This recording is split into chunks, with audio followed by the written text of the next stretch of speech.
గ్రంథము 31వ అధ్యాయము. రాజైన లెమూయేలు మాటలు, అతని తల్లి అతనికి ఉపదేశించిన దేవోక్తి: నా కుమారుడా నేనేమందును, నేను కన్న కుమారుడా నేనేమందును, నా మ్రొక్కులు మ్రొక్కి కనిన కుమారుడా నేనేమందును, నీ బలమును స్త్రీలకియ్యకుము, రాజులను నశింపజేయు స్త్రీలతో సహవాసము చేయకుము. ద్రాక్షారసము త్రాగుట రాజులకు తగదు, లెమూయేలు, అది రాజులకు తగదు.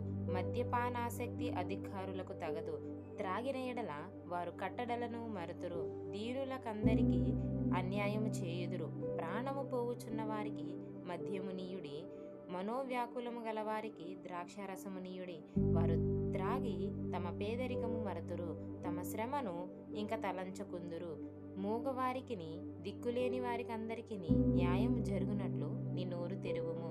నీ నోరు తెరచి న్యాయముగా తీర్పు తీర్చుము. దీనులకును శ్రమపడు వారికిని దరిద్రులకును న్యాయము జరిగింపుము. గుణవతి అయిన భార్య దొరుకుట అరుదు, అట్టిది ముత్యము కంటే అమూల్యమైనది. ఆమె పెనిమిటి ఆమె యందు నమ్మిక ఉంచును, అతని లాభప్రాప్తికి వెలతి కలుగదు. ఆమె తాను బ్రతుకు దినములన్నీ అతనికి మేలు చేయును గాని కీడేమియూ చేయదు. ఆమె గొర్రెబొచ్చును అవిసెనారును వెదకును, తన చేతులారా వాటితో పనిచేయును. వర్తకపు ఓడలు దూరము నుండి ఆహారము తెచ్చినట్లు ఆమె దూరము నుండి ఆహారము తెచ్చుకొనును. ఆమె చీకటితోనే లేచి తన ఇంటి వారికి భోజనము సిద్ధపరచును, తన పనికత్తెలకు బెత్తము ఏర్పరచును. ఆమె పొలమును చూచి దానిని తీసుకునుము, తాను కూడబెట్టిన ద్రవ్యము పెట్టి ద్రాక్ష తోట ఒకటి నాటించెను. ఆమె నడికట్టు చేత నడుము బలపరుచుకొని చేతులతో బలముగా పనిచేయును. తన వ్యాపార లాభము అనుభవముచే తెలుసుకొనును. రాత్రివేళ ఆమె దీపము ఆరిపోదు.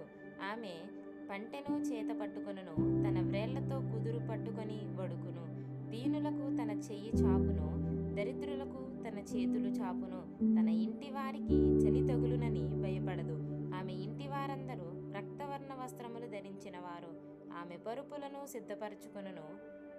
ఆమె బట్టలు సన్నని నారబట్టలు, రక్తవర్ణపు వస్త్రములు. ఆమె పెనిమిటి దేశపు పెద్దలతో కూడా కూర్చుండును, కవిని యొద్ద పేరుగొనిన వాడై ఉండును. ఆమె నారబట్టలు నేయించి అమ్మును, అడికట్లను వర్తకులకు అమ్మును. బలమును ఘనతయు ఆమెకు వస్త్రములు. ఆమె రాబోవు కాలము విషయమై నిర్భయముగా ఉండును. జ్ఞానము కలిగి తన నోరు తెరుచును, కృపగల ఉపదేశము ఆమె బోధించును. ఆమె తన ఇంటి వారి నడతలను బాగుగా కనిపెట్టును, పని చేయకుండా ఆమె భోజనము చేయదు.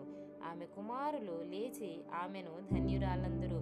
చాలా మంది కుమార్తెలు పతివ్రతా ధర్మమును అనుసరించి ఉన్నారు గాని వారందరినీ నీవు మించిన దానవు అని ఆమె పెనిమిటి ఆమెను పొగుడును. అందము మోసకరము, సౌందర్యము వ్యర్థము. యెహోవాయందు భయభక్తులు కలిగిన స్త్రీ కొనియాడబడును. చేసిన పనిని బట్టి అట్టి దానికి ప్రతిఫలమియ్యదగును. గవునుల యొద్ద